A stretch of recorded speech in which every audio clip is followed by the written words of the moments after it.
warahmatullahi wabarakatuh. Alhamdulillahirabbil alamin arsala rasulahu bil huda wa dinil haqq lidruhu ala dini kulli wa kafa billahi syahida. Asyhadu an la ilaha illallah wa asyhadu anna Muhammadan abduhu wa rasuluh. Allahumma sholli ala Muhammad wa ala ali Muhammad amma ba'd.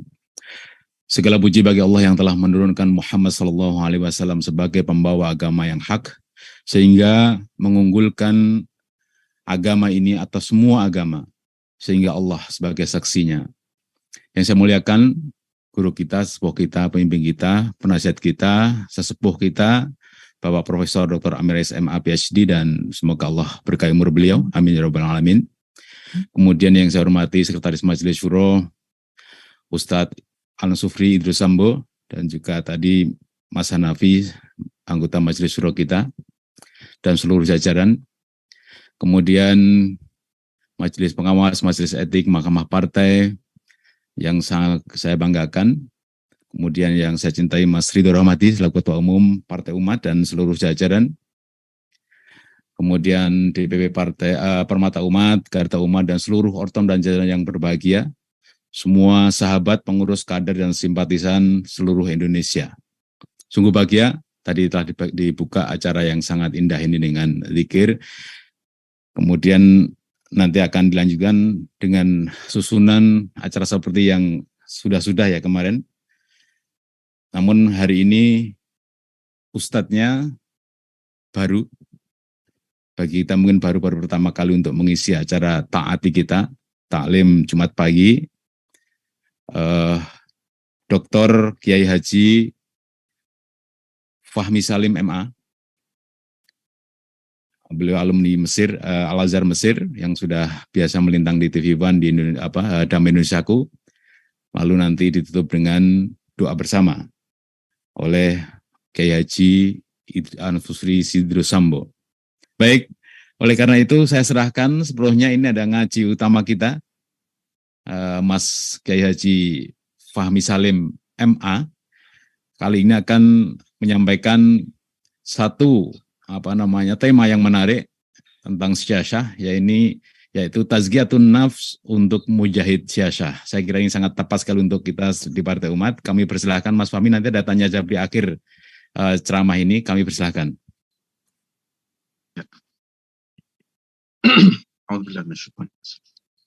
Assalamualaikum warahmatullahi wabarakatuh. Alhamdulillah, wassalatu wassalamu ala rasulillah wa ala alihi wa ashabihi wa man tabi'ahu wa nasarahu wa walah, la hawla wa la quwwata illa billah. Subhanaka la ilma lana illa ma 'allamtana innaka antal alimul hakim. Rabbi zidna ilma warzuqna fahma. Ya ayyuhalladzina amanu taqullaha haqqa tuqatih wa la tamutunna illa wa antum muslimun. Ya ayyuhan nasu taqu rabbakum alladzi khalaqakum min nafsin wahidah wa khalaqa minha zawjaha wa batha minhuma rijalan katsiran wa nisaa'a. واتقوا الله الذي تساءلون به والأرحام إن الله كان عليكم رقيبا يا أيها الذين آمنوا اتقوا الله وقولوا قولا سديدا يصلح لكم أعمالكم ويغفر لكم ذنوبكم ومن يطع الله ورسوله فقد فاز فوزا عظيما صدق الله وصدق رسوله النبي الكريم ونحن على ذلك من الشاهدين والحمد لله رب العالمين. Yang saya muliakan, saya hormati Ayahanda Profesor Dr. HM Amin Rais.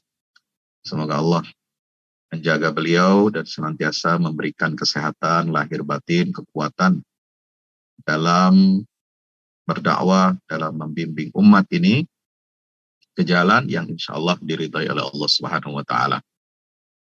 Yang saya hormati Ketua Umum DPP Partai Umat serta seluruh jajarannya, yang tidak dapat kami sebutkan satu persatu namanya. Tentu saja yang saya ingat dari jajaran DPP ini hanya selain Pak Ketua Umum dan Mas Hanafi, ya ada sahabat saya Pak Mustafa Nahra. Kalau ini tidak perlu disebutkan lagi karena sudah sering ya dibully di media sosial. Ya, saya hanya menikmati saja dan membantu doa.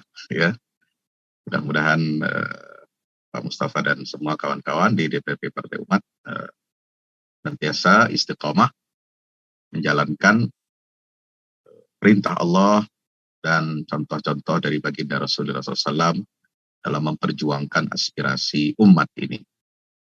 Bapak Ibu, hadirin hadirat yang dimuliakan Allah Subhanahu wa taala. Tema kita pagi ini adalah ada dua kalimat yang sangat penting. Ya, dua frase. Pertama adalah tazkiyatun nafas dan yang kedua adalah mujahid siasa. Tazkiyatun nafas, istilah yang pertama ini terdiri dari dua kata, tazkiyah dan nafas. Tazkiyah itu memiliki dua makna. Yang pertama adalah penyucian. Yang kedua adalah peningkatan atau pertumbuhan. Karena tazkiyah itu satu akar kata dengan zakat. Zakat itu berarti menyucikan harta kita dari harta yang kotor, karena di dalam harta kita itu terdapat hak orang lain yang bukan hak kita, maka dia wajib untuk kita keluarkan sehingga harta kita menjadi bersih. Dan yang kedua berarti an-nama, an-numu, peningkatan atau pertumbuhan. Sebab harta yang kita keluarkan bukan hanya menyucikan, membersihkan harta kita dari kotoran, tetapi juga apa yang kita keluarkan, yang kita infakkan di jalan Allah Subhanahu wa taala itu juga berfungsi untuk meningkatkan dan mengembangkan keberkahan dari harta kita, dan terutama hasil yang akan kita peroleh itu, kita petik itu dilipat gandakan, dibungakan oleh Allah Subhanahu wa taala. Itulah konsep bunga yang benar di dalam ajaran Islam, yaitu bunga yang dikembangkan oleh Allah dari harta zakat, infak, wakaf, sedekah yang akan kita terima hasil investasinya, ya, yang dikembangkan oleh Allah Subhanahu wa taala di hari akhir. Bapak Ibu dirahmati Allah. Yang kedua adalah an-nafas. An-nafas itu artinya jiwa.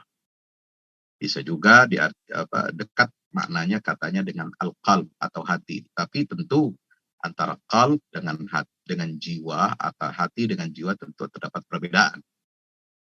Setiap manusia, kata Allah, itu memiliki jiwa. Kullu nafsin. Dan setiap yang bernyawa, yang berjiwa itu pasti akan merasakan kematian. Maka kita dengar ayat yang sangat populer adalah kullu nafsin dha'iqatul maut. Setiap yang bernyawa atau yang berjiwa itu pasti akan merasakan yang namanya kematian. Menariknya dalam Al-Quran, ketika kita berbicara tentang penyucian jiwa, ini dikaitkan dengan mentalitas kita untuk siap menang atau kalah. Pantas untuk menang atau kalah. Ini dalam konteks kita perjuangan di medan, ya, dakwah Islam. Apakah perjuangan fisabilillah itu dalam pengertian fisik, perang fisik, ataupun perjuangan fisabilillah, jihad fisabilillah itu dalam medan kehidupan yang luas cakupan maknanya. Kedua-duanya, hemat saya, itu tercakup di dalam satu ayat yang seringkali kita lewatkan begitu saja, yaitu surah Ali Imran ayat 164. Di mana Allah Subhanahu wa taala menyatakan, ayat 165, awalamma asabatkum musibatun qad asabtum mithlaiha qultum anna hadza qul huwa min indi anfusikum. Bapak Ibu dirahmati Allah Subhanahu wa taala, ketika Rasulullah dan para sahabatnya menderita kekalahan di perang Uhud. Perang Uhud kita tahu perang yang begitu hebat berkecamuk setelah terjadinya perang Badar, perang pertama di mana Allah Subhanahu wa taala memuliakan umat Islam dengan kemenangan yang luar biasa, ya, dengan jumlah yang minim tetapi dengan hasil yang maksimal, dengan korban yang jatuh sebagai syuhada juga termasuk minim, karena dalam catatan sirah nabawiyah ya kurang lebih hanya ada 14 ya 14 sahabat yang gugur di perang Badar, ya 6 dari Muhajirin, 6 dari suku Aus, dan 2 dari suku Khazraj. 2 komponen yang ada di kalangan Ansor Madinah. Hanya 14 saja. Dari jumlah total pasukan kaum muslimin di perang Badar 313. Ya, sementara di pihak kaum musyrikin di perang Badar itu yang tewas itu jumlahnya sangat banyak. Termasuk pembesarnya.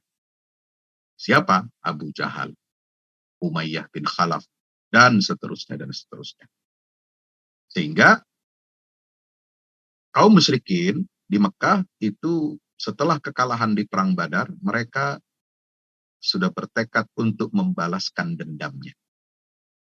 Nah, terjadilah perang Uhud di tahun berikutnya, tahun 3 Hijriyah, yang terjadi di arena perbukitan Gunung Uhud di luar kota Madinah. Ayat 165 surah Al-Baqarah, surah Ali Imran tadi menggambarkan kepada kita satu gejolak ya jiwa. Ya, kalau kita baca secara psikologis, ini gejolak jiwa ini mengguncang bangunan umat Islam yang setelah perang Badar itu mereka mendapatkan prestis yang sangat tinggi. Bayangkan Rasulullah dan kaum muslimin yang baru saja hijrah ke Madinah, mereka terusir, mereka hijrah, ya, mereka meninggalkan keluarganya, meninggalkan harta bendanya. Bahkan perang Badar itu sendiri adalah sebenarnya adalah ketika Nabi ingin berupaya untuk meminta atau menagih kompensasi ya dari harta benda, aset dan properti yang ditinggalkan oleh kaum muslimin di Makkah, yaitu diambil dari kafilah dagang yang dibawa oleh Abu Sufyan dari negeri Syam. Maka terjadilah perang Badar itu. Padahal Abu Sufyan sudah mengatakan, ya, Allah sudah selamatkan harta benda kalian wahai kaum musyrikin. Ya, pulanglah kalian. Ya, tidak perlu lagi kalian untuk berperang atau konfrontasi fisik dengan Muhammad. Karena harta kalian tidak ada yang berhasil disita oleh kaum muslimin di Madinah. Tapi ternyata kan tidak.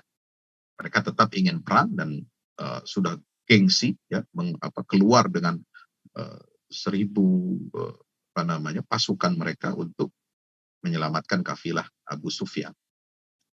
Nah, ketika di perang Uhud terjadi, ya, Allah memberikan pelajaran kepada umat Islam tentang pentingnya mentaati Allah dan Rasul, tentang pentingnya kita ini, ya, dalam berjuang itu tidak boleh ya, ada setitik nila pun.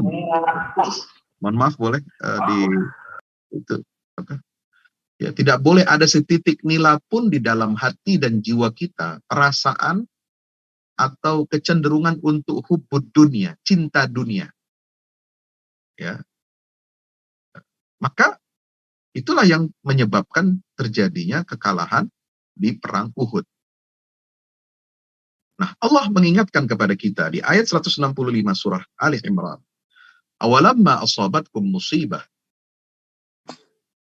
Apakah ketika terjadi ya, musibah, kalian menderita musibah, ya, ditimpakan musibah kepada kalian, yaitu apa? Musibah di sini adalah kekalahan di perang Uhud. Qad asabtum mithlaiha, di mana musibah yang sama itu telah terjadi, kalian timpakan kepada orang-orang kafir musyrik, bahkan 2 kali lipat kekalahan itu diterima oleh kaum musyrikin di perang Badar. Awalamma asabatkum musibah. Artinya Allah ingin membandingkan musibah yang kamu derita ini satu, ya, kekalahan, dan kekalahan sebelumnya yang diderita oleh kaum musyrikin itu sebenarnya 2 kali lipat. Kenapa? Karena meruntuhkan harkat dan martabat orang-orang musyrikin Makkah. Ya, jumlahnya lebih banyak, persenjataannya lebih lengkap, ya, dan banyak sekali tawanan di perang Badar itu dari kaum musyrikin, dan banyak tokoh pemuka Quraisy yang berhasil tewas di perang Badar itu. Artinya apa? Penderitaan yang kalian rasakan saat ini di perang Uhud itu sudah dirasakan bahkan 2 kali lipat dari perang apa yang kalian rasakan di perang Uhud. Itu yang dirasakan oleh kaum musyrikin di perang Badar. Nah, kalian bertanya kepada Allah, "Qultum anna hada." Ya, ini kalau kita bicara tentang konteks perjuangan, apalagi perjuangan di medan politik, ya, menang kalah itu kan satu hal yang lumrah, satu hal yang biasa. Yang penting perjuangan itu, ya, prosesnya fair, tidak dicurangi, tidak dizalimi, tidak dihambat, tidak diintimidasi, kan begitu.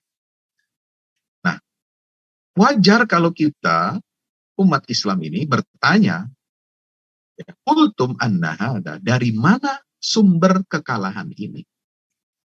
Ya, kita sudah menang perang Badar, lah kok Uhud kalah? Apa yang salah? Qultum anna hada. Allah menjawab, "Qul huwa min indi anfusikum." Katakanlah wahai Muhammad bahwa sumber kekalahan itu ada pada disebabkan karena jiwa-jiwa kalian. Artinya apa? Mental kalian memang, ya, itu memungkinkan dan berpotensi untuk kalah. Nah, mental yang disebut dengan istilah nafas inilah yang menjadi titik tekan Allah Subhanahu wa taala ketika menggambarkan kenapa kalian umat Islam itu kalah. Coba kita bawa ayat ini dalam konteks kita zaman sekarang. Umat Islam kalah dalam banyak lapangan kehidupan. Tidak kalah umat Islam ini dari segi jumlah. Umat Islam jumlahnya berapa sih? 1,7, 1,8 miliar. Ya, memang beda-beda tipis dengan umat Hindu. Beda-beda tipis dengan rakyat Tiongkok, ya, yang sudah lebih dari 2 miliar. Ya, tetapi jumlah kita jauh lebih banyak daripada bangsa Eropa. Gabungan bangsa Eropa dan bangsa Amerika, itu jumlah umat Islam jauh lebih banyak. Ya, satu, kita tidak kurang SDM. Hebat-hebat SDM umat Islam. Ya, ketua partai umat saja kan itu PhD dari beberapa universitas, ya. Kita punya sosok seperti Habibie, kita punya sosok seperti Profesor Abdul Salam dulu peraih Nobel, kita punya sosok seperti Ahmad Zuhail dari Mesir, penerima hadiah Nobel dalam kimia. Kita punya sosok yang cerdas-cerdas, pintar-pintar dalam ilmu sains, dalam ilmu politik, dalam ilmu sosial, dalam berbagai bidang.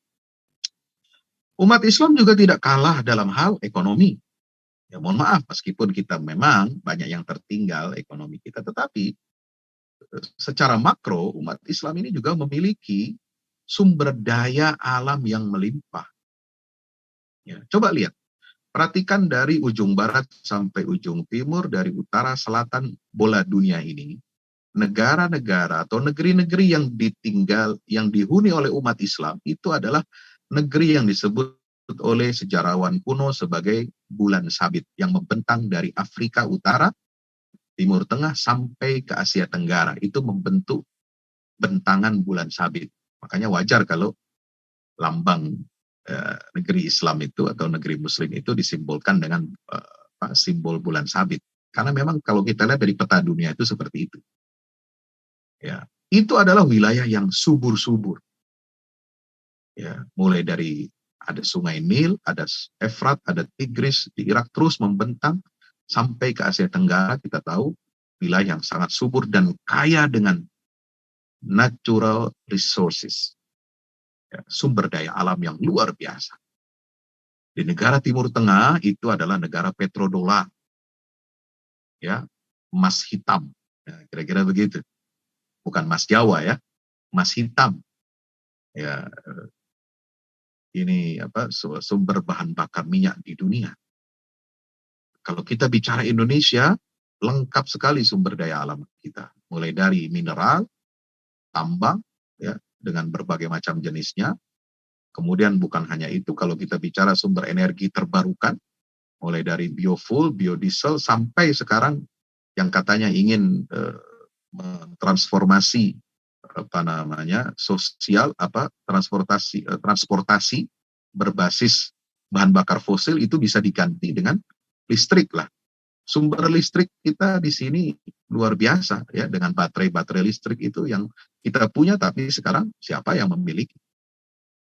Ya, apakah itu di Sulawesi, ya, di Morowali dan lain-lain sebagainya, itu luar biasa.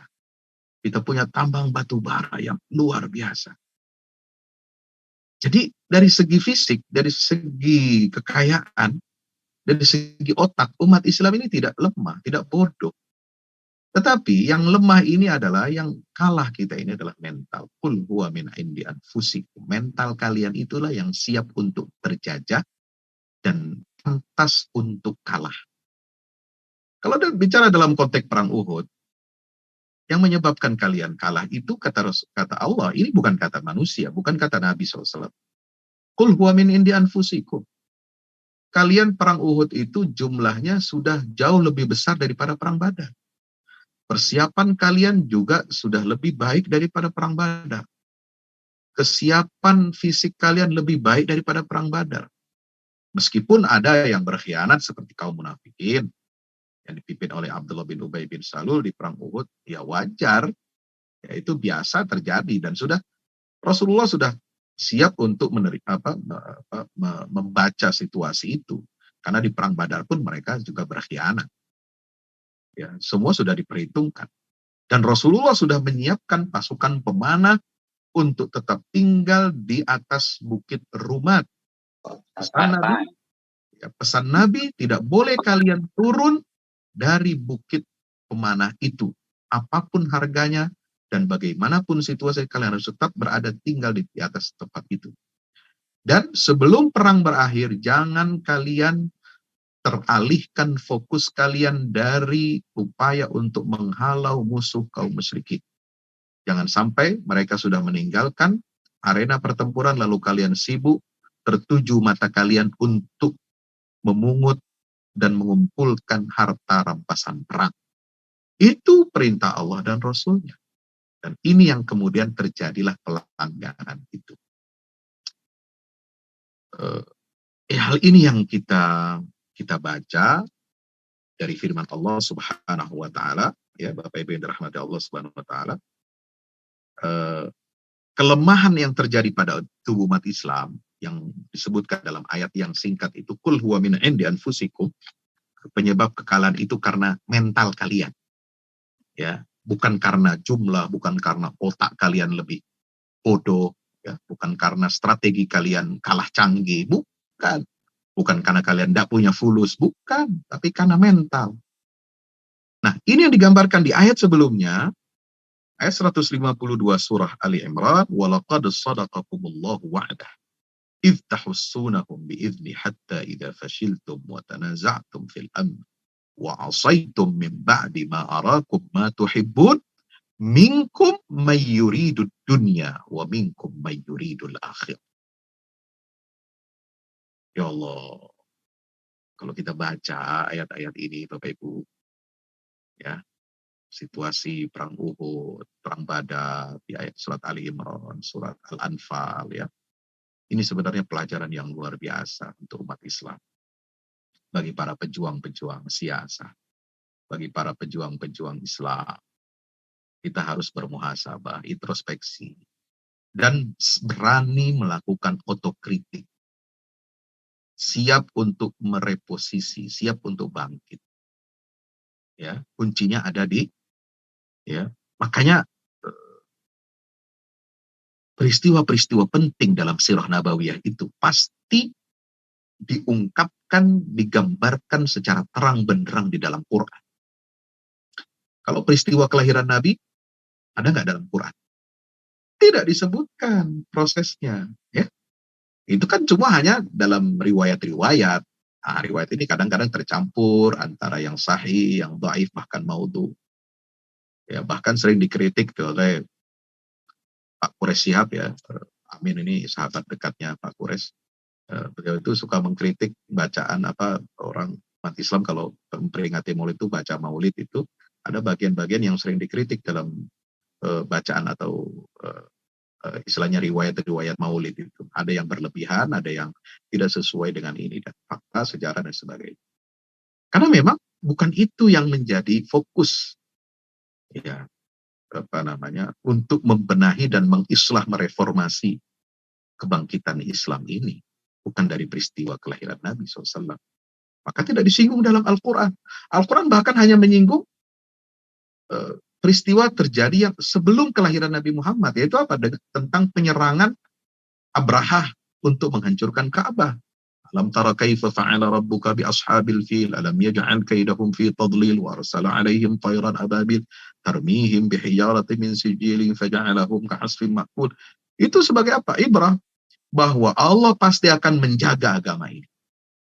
Ketika Abdul Muttalib, kakeknya Nabi Muhammad, ditanya,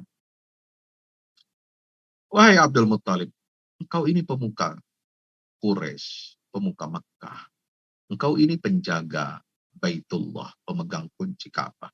Kenapa engkau lebih sibuk untuk mengurusi harta kekayaanmu, ternakmu, engkau selamatkan? Ya, kenapa engkau tidak peduli dan tidak selamatkan rumah ini itu Baitullah Ka'bah?"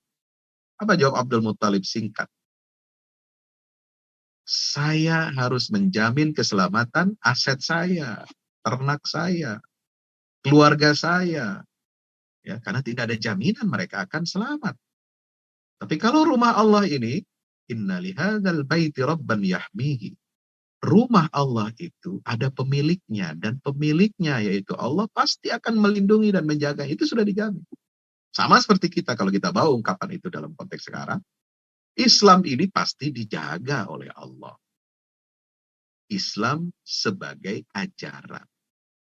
Keasliannya, keotentikannya pasti dijaga oleh Allah. Itulah jaminan Allah. Inna nahnu nazzalna dzikra wa inna lahu lahafizun. Kami yang menurunkan Al-Quran dan kami akan menjaganya. Tapi tetap melibatkan usaha kita. Karena Allah mengatakan nahnu, kami. Ada keterlibatan malaikat Jibril ketika menurunkan Al-Quran. Ada keterlibatan kaum muslimin ketika menulis mushaf, ketika menghafal, ketika meriwayatkannya secara mutawatir dari generasi ke generasi. Jadi Islam ini pasti akan dijaga. Tetapi apakah Allah menjamin akan menjaga umat Islam, akan menjaga eksistensi umat Islam di atas muka bumi ini? Kan itu yang tidak ada jaminannya. Maka kita yang harus melakukan langkah-langkah antisipatif, langkah-langkah yang progresif, langkah-langkah yang proaktif untuk menjaga eksistensi umat Islam sebagai bagian dari ikhtiar kita untuk menjaga kemuliaan agama Allah Subhanahu wa Ta'ala. Bapak Ibu yang dirahmati Allah, apa yang menjadi penyakit kita pada saat ini digambarkan di dalam 152 tadi, surat Ali Imran. Ya.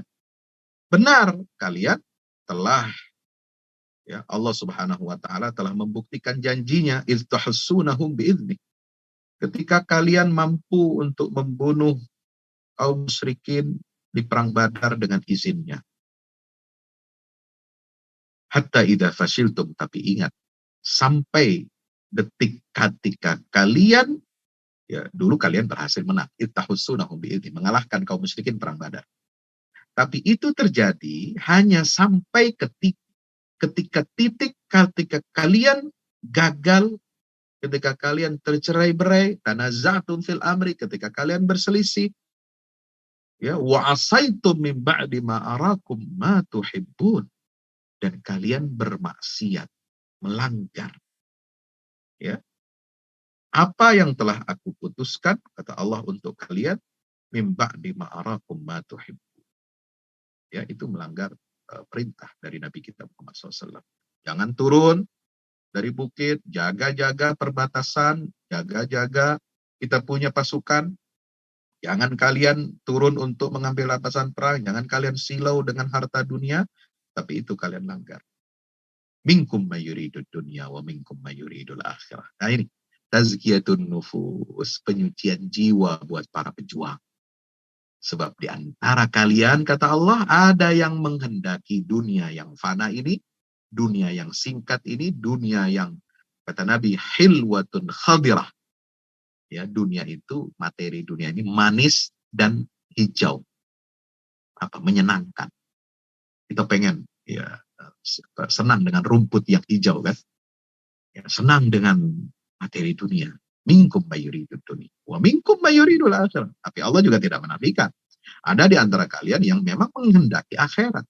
Tapi kalau jumlah yang menginginkan akhirat lebih sedikit daripada yang menginginkan dunia, itulah kunci kekalahan kalian. Dan kalau kalian ingin menang dalam arena siasah, dalam arena politik, dalam arena jihad fisabilillah secara luas, maka kalian harus melipat gandakan jumlah orang yang menginginkan akhirat daripada mereka yang cinta kepada dunia. Nah ini berat Pak. Tazkiyatun nufus ini menyucikan jiwa. Tidak gampang. Mencetak kader, mencetak pimpinan, mencetak pasukan yang siap untuk merindukan akhirat. Yang meyakini bahwa kemuliaan akhirat lebih besar daripada kemuliaan dunia yang singkat. Sebab banyak yang tertipu. Seolah-olah dengan kemuliaan dunia ini, akhirat akan ikut. Justru sebaliknya. Ya, kita harus sebesar-besarnya mengumpulkan potensi kita untuk memetik keuntungan akhirat, orientasi kita kepada kehidupan akhirat. Kalau orientasi kita kepada akhirat, maka dunia itu yang akan ikut kepada kita. Kalau kita orientasi kita untuk ibadah kepada Allah, dalam siasah untuk ibadah, dalam berekonomi untuk beribadah, dalam bersosial, membangun bangsa dan negara, kita niatkan untuk beribadah, untuk memohon, meminta ya keridhaan Allah Subhanahu wa taala. Maka dunia itu yang akan ikut kita. Kalau kita memenangkan orientasi akhirat, maka kemenangan dunia ini yang akan ikut. Kita akan mendapatkan imbalannya dari Allah Subhanahu wa taala baik di dunia maupun di akhirat. Maka perbanyaklah orientasi untuk akhirat. Jagalah keikhlasan seperti yang disampaikan oleh Pak Amin Rais. Keikhlasan ini penting dalam perjuangan politik. Dan orang yang ikhlas itu siap untuk kalah dan siap untuk menang, siap untuk menerima janji Allah, ya, janji Allah berupa kemenangan, dan siap pula kita akan dijewer, akan disentil, bahkan dibenamkan oleh Allah kalau kita meninggalkan sunnatullah dalam perjuangan. Dan kita harus siap. Itulah tazkiyatun nufus. Dan siap pula untuk bangkit. Sebab umat Islam setelah kekalahan ini tentu tidak akan terus merana, tidak akan terus tinggal diam, tidak akan terus ya berkeluh kesah. Ya. Harus ada pelajaran dari kekalahan itu. Ya. Tapi Allah Subhanahu wa taala mengatakan, kalau kita betul-betul mau mengambil ibrah dan pelajaran dari kekalahan itu, lalu kita bertaubat kepada Allah, lalu kemudian kita mereposisi sikap kita, lalu kemudian kita mengikis habis kecintaan kepada dunia dan orientasi kita hanya untuk Allah, apa yang Allah janjikan, walaqad afa ankum, sungguh Allah telah mengampuni kalian. Inilah ya luar biasa Allah berikan karunia kepada umat Islam. Nah, ini tazkiyatun nufus. Yang kedua, bagaimana para pejuang politik ini mengupayakan islah, pelajaran dari surah Al-Anfal. Mari kita buka surat Al-Anfal, Bapak Ibu yang dirahmati Allah, sedikit lagi ya. Saya mungkin ada waktu,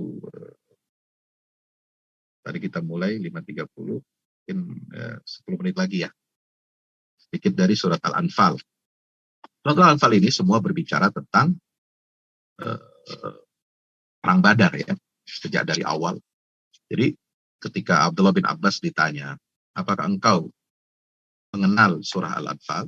Ya, surat itu turun setelah perang Badar.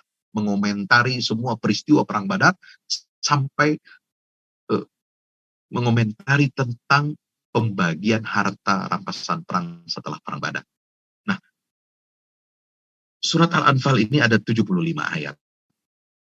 Dimulai dari apa? Yas'alunaka 'anil anfal. Pertanyaannya, kenapa kok Allah berbicara tentang kemuliaan perang Badar, tentang kemenangan perang Badar, ya, peristiwa-peristiwa perang itu kemudian dimulai dengan ayat yang pertama itu tentang apa? Tentang pembagian rampasan perang. Ini penting, Pak. Allah ingin mengingatkan kita bahwa para pemimpin, para kader, ya, para pasukan dalam perjuangan politik ini harus menyiapkan mental. Jangan sampai nanti ketika Anda menang, Anda tidak siap untuk menang, menjaga kemenangan itu.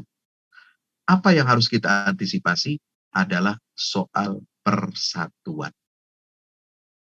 Biasanya orang kalau sedang berjuang mau bersatu. Tapi setelah menang, rampasan perang itu ada di depan kita, ghanimah. Nah, sekarang ghanimah politik ini kan banyak nih. Setelah pemilu nanti, setelah pilgub, pilpres, pil macam-macam, ya, bukan pil KB, ya, itu kan rampasan perangnya banyak itu. Ada yang dijanjikan pos menteri, komisaris lah, apalah macam-macam. Nah, pembagian rampasan perang ini Anda harus hati-hati kalau tidak di-manage dengan baik. Jaga persatuan itu. Dan jangan mudah kita diadu domba dan kita diacak-acak karena urusan cuan, urusan fulus. Setelah kita menang, kita mendapatkan bagian apa dari rampasan kemenangan, rampasan perang dari kemenangan itu. Makanya ditekankan tentang apa? Yas'alunaka 'anil anfal. Karena memang terjadi setelah perang Badar itu ada sedikit gejolak tentang rampasan perang ini. Ya, masing-masing ingin mengambil, masing-masing merasa mempunyai saham, mempunyai andil, ya biasa dalam masyarakat. Itulah yang dihadapi oleh Rasulullah. Apakah itu aib di zaman Rasulullah dan sahabat? Tidak. Itu manusiawi sekali. Orang setelah menang pilpres, setelah menang pilgub, setelah menang pileg, mendapat kursi sekian, ya, partai fulan dapat sekian. Apakah tidak wajar? Ya, kalau bicara tentang kecenderungan manusia untuk mendapatkan sesuatu setelah dia berjuang, berusaha, lalu menang, wajar. Tetapi yang tidak wajar kalau itu membuat kita lemah mental kita, yang membuat kita menjadi perselisihan di antara umat ini. Ya, satu ingin menguasai, satu ingin begini, kan ini contoh yang real, nyata di depan kita seperti itu. Ya. Hanya Allah menjawab, qulil anfalu lillahi war rasul. Rampasan perang itu ayo kita kembalikan kepada Allah dan Rasul. Fattaqullah. Nah, di sini pesan menjaga persatuan setelah kemenangan. Menjaga persatuan setelah kalah itu lebih mudah daripada menjaga persatuan setelah menang. Orang setelah menang merasa punya saham, merasa masing-masing punya bagian, merasa punya andil semua.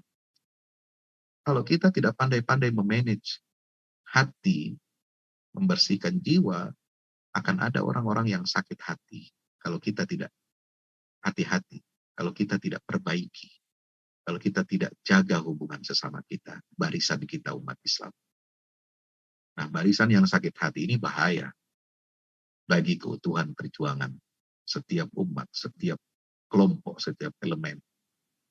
Ya, nah, itu harus dibagi. Maka pesan Allah apa? Fattaqullah, bertakwalah kamu pada Allah, wa aslihu dzata bainikum, dan perbaikilah hubungan di antara sesama kalian. Ini islah dzatil bayin. Jaga persatuan. Nah, yang namanya setelah menang itu kalau ada yang sakit hati tidak dapat ghanimah, itu bahaya sekali. Ya, ini pesan. Tapi kuncinya adalah wa ati'ullaha wa rasulah. Ingat, kalian semua adalah hamba Allah, kalian semua adalah bersaudara, ya. Wadhkuru idh kuntum a'da'an fa'allafa baina qulubikum fa asbahtum bi ni'matihi ikhwana. Wadhkuru idh kuntum qalilan apa namanya? Idh antum qalilun idh kuntum qalilan fakatsarakum. Ya, kemudian wadhkuru id antum qalilun mustad'afuna fil ardi takhafuna ay yatakhattafakum an-nas fa'awakum wa ayyadakum binasri. Ya, kita harus ingat bahwa kita ini sebagai hamba Allah, kita punya kewajiban taat kepada Allah, kita harus menyayangi saudara-saudara kita, ya, kita harus menjaga persatuan barisan kita ini dimulai dari apa? Persoalan harta. Hati-hati kalian dengan persoalan harta. Ghanimah setelah perang. Sekarang mungkin ikhlas seperti kata Pak Amin. Mohon maaf. Tolong semua ini didengarkan. Ya. Tadi Pak Amin memberikan penekanan ikhlas, ikhlas, ikhlas. Mungkin seketika berjuang semua ikhlas. Tapi nanti setelah perjuangan, maksudnya setelah berhasil masuk KPU, ya, nanti setelah apalagi setelah misalnya pertarungan pileg, pilpres, kita juga ikut mendukung calon presiden yang menang misalnya.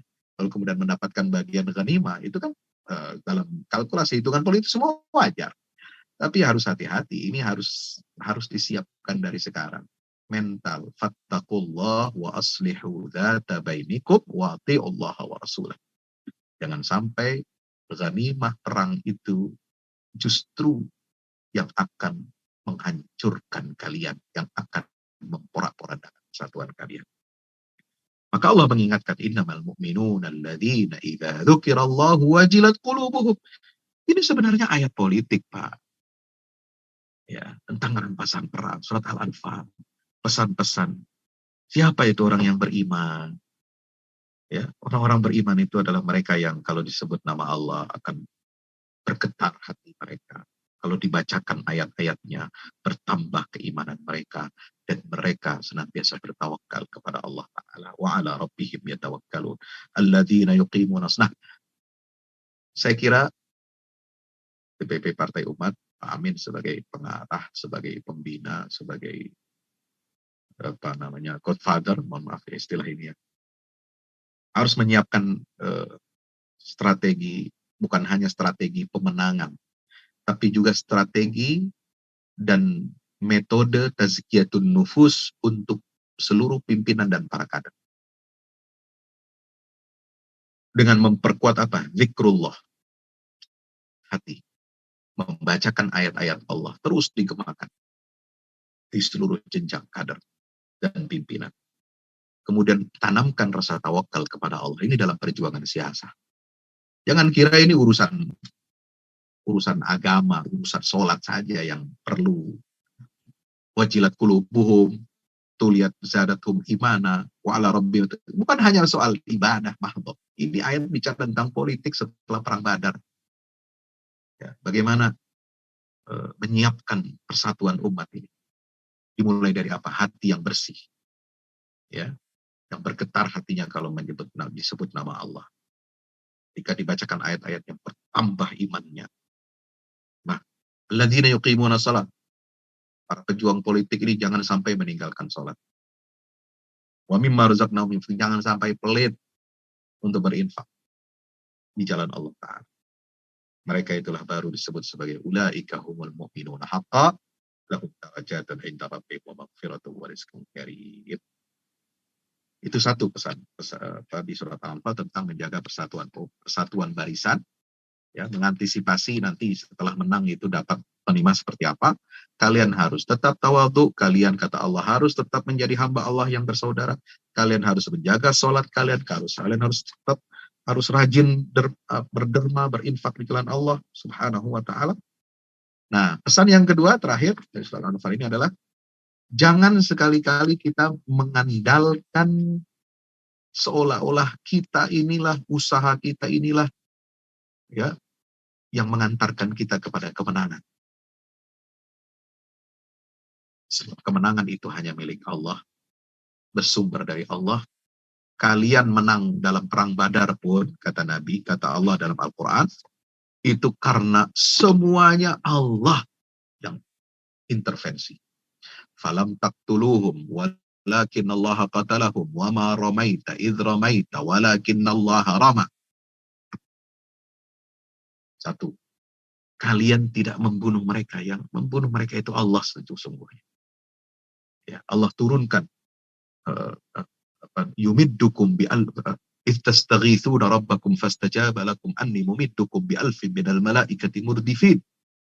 Allah turunkan bala tentaranya, malaikat, 1000 malaikat. Kalau kita punya kualitas seperti ahli Badar, dalam setiap perjuangan politik pun Allah akan turunkan ya, rahmatnya dengan apa? Malaikatnya akan membantu perjuangan kita. Kalau semuanya ikhlas, semuanya mujahadah, walladzina jahadu fina lanahdiyannahum subulana, semuanya muraqabah kepada Allah, semuanya mentaati perintah Allah dan Rasul, dan itu kita jalankan, termasuk kita menjalankan sunnatullah dalam politik, sunnatullah dalam lapangan ekonomi, sunnatullah dalam kehidupan sosial berbangsa bernegara. Kalau kita lakukan dengan tulus ikhlas, Allah akan bantu kita. Allah akan turun tangan langsung. Falam taqtuluhum, kalian nggak perlu capek-capek mengalahkan mereka. Allah yang akan mengalahkan. Wa ma ramaita, tidaklah kamu melemparkan panah tombak. Idz ramaita walakinnallaha rama. Allah sesungguhnya melemparkan itu. Yang membuat lemparan kalian itu tepat sasaran itu Allah. Maka dikatakan di dalam Al-Qur'an, di dalam ayat itu, wa ma ja'alahu Allahu illa busyra lakum wa litatma'inna qulubukum wa man nasru illa min indillahil azizil hakim. Surat Ali Imran ada, di surat Al-Anfal juga ada. Ya.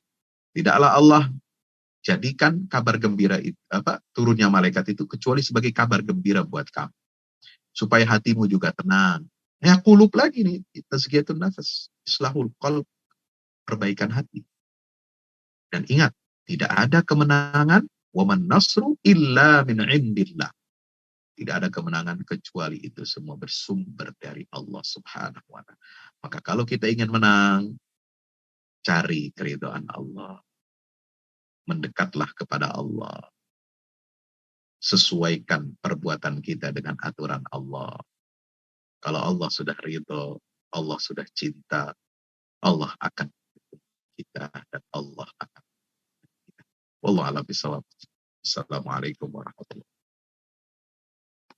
Waalaikumsalam warahmatullahi wabarakatuh. Syukron Ustadz Fahmi yang telah menyampaikan pencerahan pada pagi hari ini.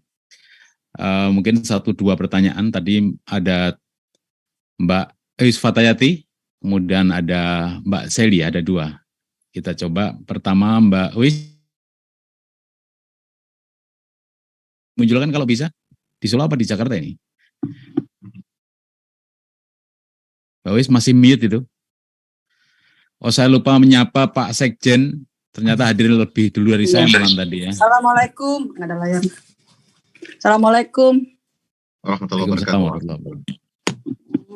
Saya ingin meminta pandangan dari Ustadz Fahmi Salim tentang politisi perempuan, ya, muslimah yang berkiprah di partai politik. Itu saja. Terima kasih. Terima kasih. Langsung disambung saja untuk Mbak Seli, silakan. Siapa tahu ada persamaan pertanyaannya atau jawabannya.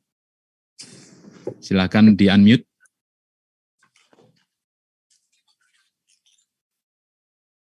Nah, Assalamualaikum warahmatullahi wabarakatuh. Halo, Assalamualaikum. Waalaikumsalam warahmatullahi wabarakatuh. Silakan langsung. Ustadz, alhamdulillah nih kajian hari ini saya suka sekali nih kajian tazkiyatun nufus. Ayat 165 surat Ali Imran itu kan ada min indi anfusikum. Tadi saya sempat cari, kan kebanyakan ayat tuh min anfusikum.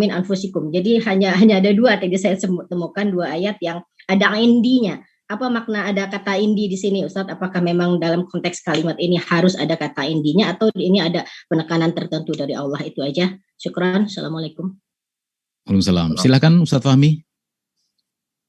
Yang pertama tentang politisi perempuan. Ya. Ya, masalah yang ditanyakan itu masalah tentang politisi perempuan, apakah boleh atau tidak, gitu ya? Ya, pandang Ustadz aja terhadap politisi perempuan. Oh, pandangan dari saya. Baik. dari dan macam-macam lah. Baik. Ayat surat At-Taubah ya, yang menerangkan tentang kewajiban amar ma'ruf nahi mungkar itu ternyata berlaku untuk laki-laki mukmin dan perempuan yang beriman. Wal mu'minuna wal mu'minatu ba'duhum awliya'u ba'din. Ya'muruna bil ma'ruf wa yanhauna 'anil munkar wa yuqimuna shalah wa yutuna zakah dan seterusnya. Jadi kalau tadi disampaikan, saya masih ingat tadi ya Pak Ketum menyampaikan surat Al-A'raf, surat Ali Imran 110 ya. Kuntum khairu ummatin 104 wa takum minkum ummatun. Itu kan masih global umat. Yang dimaksud umat itu siapa? Ya, yang beramar ma'ruf nahi mungkar ternyata dijelaskan dalam surat At-Taubah. Yaitu orang-orang mukmin laki-laki dan orang-orang mukmin perempuan. Mereka bekerja sama bahu-membahu beramar ma'ruf dan nahi mungkar. So, politisi perempuan tidak ada masalah bagi saya. Karena memang itu menjadi bagian yang harus diemban sebagai salah satu tugas peradaban kita. Dan itu dicontohkan oleh Nabi kita Muhammad SAW. Ya, bagaimana beliau memberdayakan istrinya, anak-anaknya dalam perjuangan menegakkan Islam. Khadijah dengan hartanya, dengan ekonominya memperkuat dakwah. Aisyah ya dengan kecerdasannya, ya dengan kepintarannya itu menjadi salah satu tulang punggung dakwah. Ya. Demikian pula istri-istri Nabi SAW yang lain. Ya, dan Nabi memberikan arahan ya bahwa tidak masalah perempuan ini juga terjun dalam politik ya keumatan selama fokusnya adalah dia sudah selesai untuk digambarkan dalam surat dalam surat Al-Ahzab ya, ketika berbicara ya nisa'an nabi lastunna ka ahadi minan nisa ini taqaitunna dan seterusnya itu. Dan yang ada 9 atau beberapa arahan khusus kepada istri-istri Nabi SAW, dan itu berlaku untuk kita ya umat Islam terutama kaum wanita, adalah waqarna fi buyutikunna wala tabarrajna tabarrujal jahiliyatil ula. Fokuskanlah, karena bukan perintah untuk kita perempuan itu berdiam diri di rumah. Nah, kan ada yang menafsirkan ulama yang ya dipraktekkan lalu seolah-olah memenjarakan perempuan di rumah. Waqarna, alasannya apa? Ini ayatnya.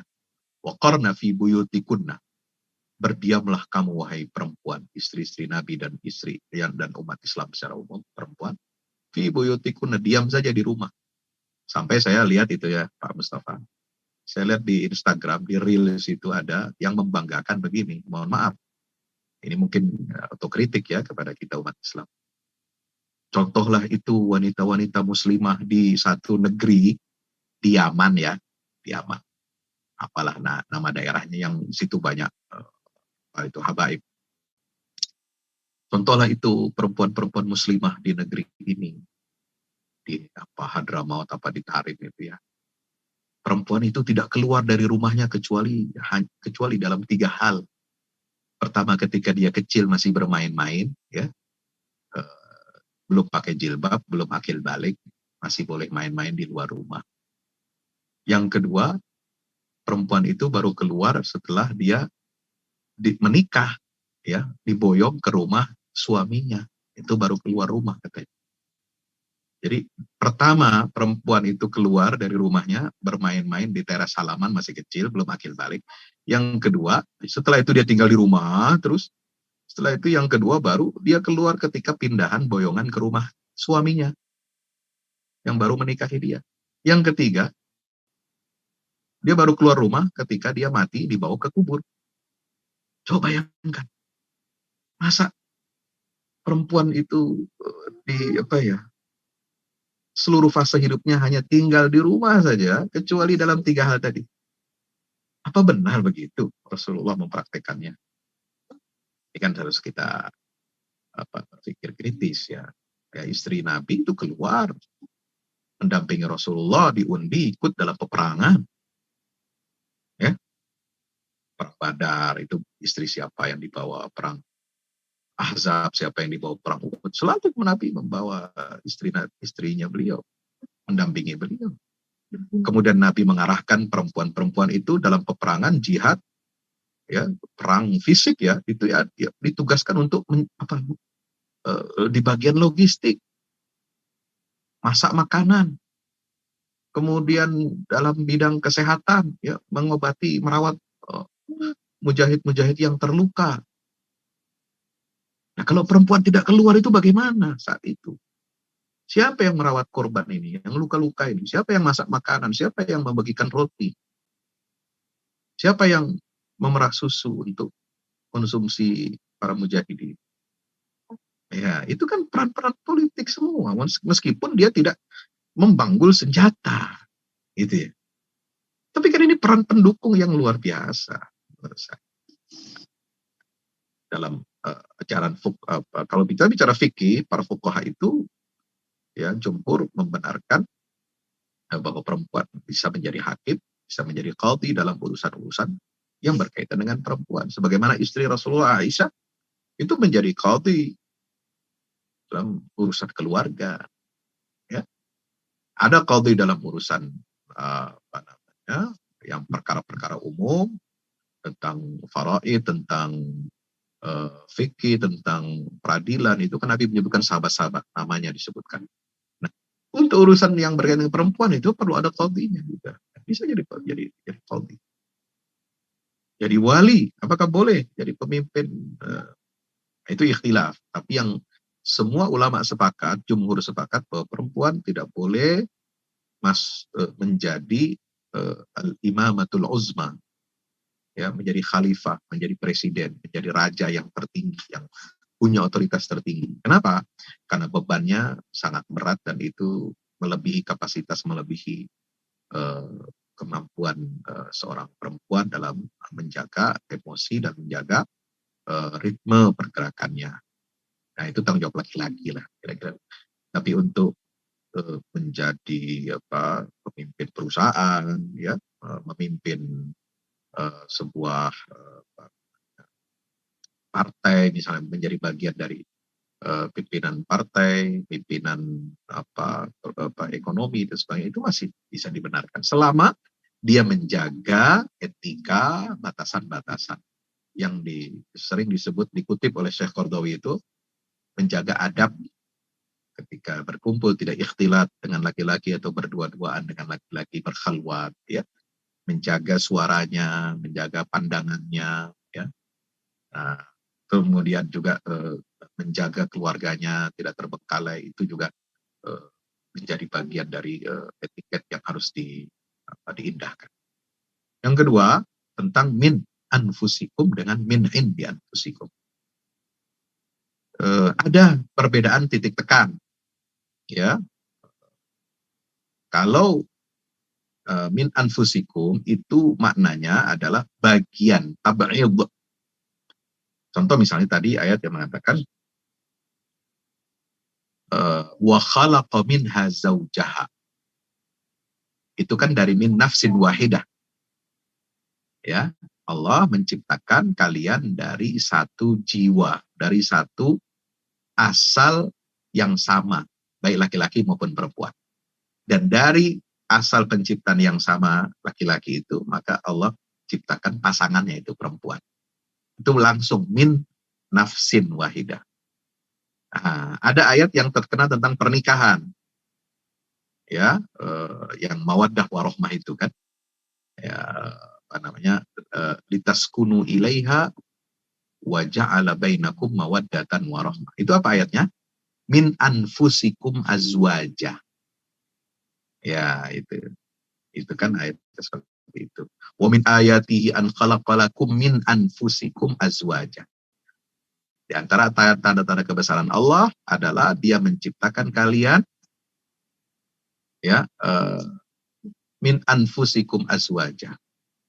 Ya, Allah ciptakan untuk kalian dari diri kalian itu berpasang-pasangan.